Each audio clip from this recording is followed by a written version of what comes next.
Hello everyone, I am doctor Nisha Kothari. I am a clinical cosmetologist. मुझे काफी सारे questions, queries, DMs patient से आते हैं regarding skin and hair problems. So today in collaboration with Manibhadra multi speciality clinic we have doctor Amit Oswal and 32 reasons to smile से है doctor Aarti Bhatewara. For this reason हम लोगों ने कुछ कॉमन क्वेश्चंस लिए हैं on regarding skin and hair problems. So we should get some good guidance from doctor Amit Oswal and doctor Aarti Bhatewara on skin and hair problems.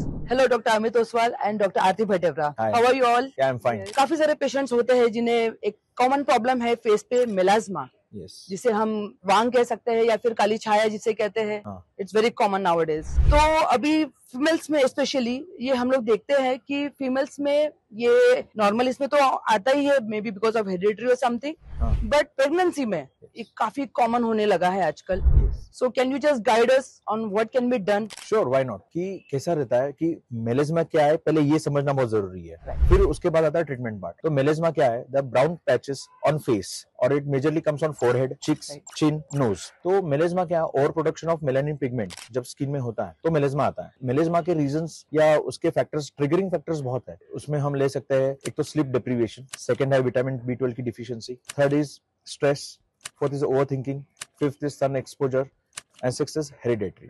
So on all the 6 factors we have to work very well. और आपने जो बोला कि pregnancy में, so in pregnancy we can go into the hormonal imbalance। जब जो pregnancy में होता है, B12 की कमी बहुत प्रेग्नेंट लेडीज में होती है। और you know very well कि प्रेगनेंसी में स्लीप डिस्टर्बेंसेस या स्लीप थॉट्स कितने होते हैं। तो ये 3 चीजों के कारण मेलेज्मा आ सकता है। और मेलेज्मा दोनों लेवल पे, first in pregnancy patients and in non pregnant patients, दोनों डिफरेंट होता है। तो उसके बारे में हमें डिटेल में हम जानेंगे और आरती भी बताएगी। सी फर्स्ट ऑफ ऑल, जब पेशेंट्स क्लिनिक में आते हैं तो हम उन्हें उनका केस हिस्ट्री लेते हैं, उनका काउंसलिंग करते हैं, उनका लाइफस्टाइल क्या है वो जानते हैं। As doctor Amit has already explain कि melasma is trigger due to so many factors. So we patients को हम गाइड करते हैं, पेशेंट को हम अच्छा एजुकेट करते हैं कि तुम्हारा लाइफस्टाइल चेंज करना है, डाइट चेंज करना है। Then we try to give patients some skin lightening agents to apply at night at home, and then we give them some medicines for it, and at the same time we do pills in the clinic like such as Luminon phenol grade 1, grade 2, grade 3 pills. Depends on how bad is the melasma. And at last we have the 1064 Q-switch laser toning, that is also called as laser bleach, which really works well on this melasma. What exactly it does, it try to break down melanin from the skin and it excreted through the skin. So इसके multiple settings patients को advisable होते हैं। तो इसे melasma light होता है, but वो 100% तो नहीं जाता है। So but doctor Amit, pregnancy में बहुत सी बार मेलाज्मा आता है और चला भी जाता है, बट अगर वो नहीं जा रहा है तो प्रेगनेंसी में हम काफी बार पेशेंट का कॉन्फिडेंस भी लो हो जाता है। तो उसके लिए हम क्या कर सकते हैं? सी वेरी गुड क्वेश्चन निशा। एक्चुअली क्या होता है, मेलेज्मा मैं मेरे ओपीडी में 2 पार्ट में डिवाइड करता हूँ। एक normal females which are non pregnant and secondly females with pregnancy which come under first trimester, second trimester, यानी पहले 3 महीने, तीसरे से छठे महीने और छठे से 9वें महीने तक। Very true. तो प्रेगनेंसी में क्या होता है, मेलेज्मा आने के कारण 3-4 है। उसमें फर्स्ट स्लीपलेसनेस, प्रेगनेंसी में वैसे भी फीमेल्स को ज्यादा स्लीप का प्रॉब्लम होता है। सेकंड, न्यूट्रिशनल डिफिशियंसी रहता है और हार्मोनल इम्बैलेंस तो रहता ही है। उसकी वजह से मेलेज्मा ज्यादा ट्रिगर होता है। और we have limitations in pregnancy patients because we can't give many skin lightening agents, we can't use lasers, we can't do peels, so we have very limited source.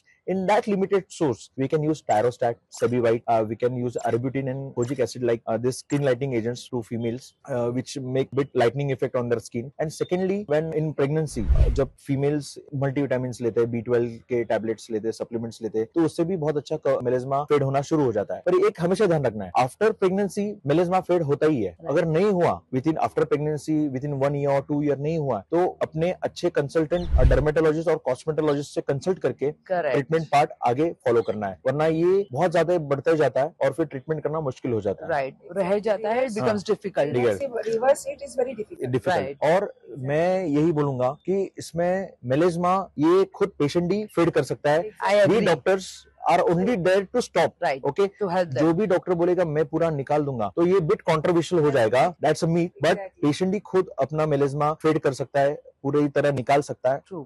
बस उसे जो ट्रिगरिंग फैक्टर्स मैंने बोले उस पर ज्यादा ध्यान देना है। ट्रीटमेंट पार्ट में जो डॉक्टर आरती ने बोला है अगर वो फॉलो करे और अच्छे होम केयर प्रोडक्ट्स यूज करे तो उसे मेलेस्मा 90 to 95% पूरा फेड हो सकता है। I agree. That's I it. agree. I would like to add one more thing what Amit has said, like when the patients are using skin lightening creams use करें तो उन्हें सनस्क्रीन यूज करना बहुत ही ज्यादा important हो True. जाता है क्योंकि Yes. Most skin lightening creams are photo sensitive. Right. Yeah. तो जब पेशेंट डे टाइम में sunscreen even if they are indoor it is very important.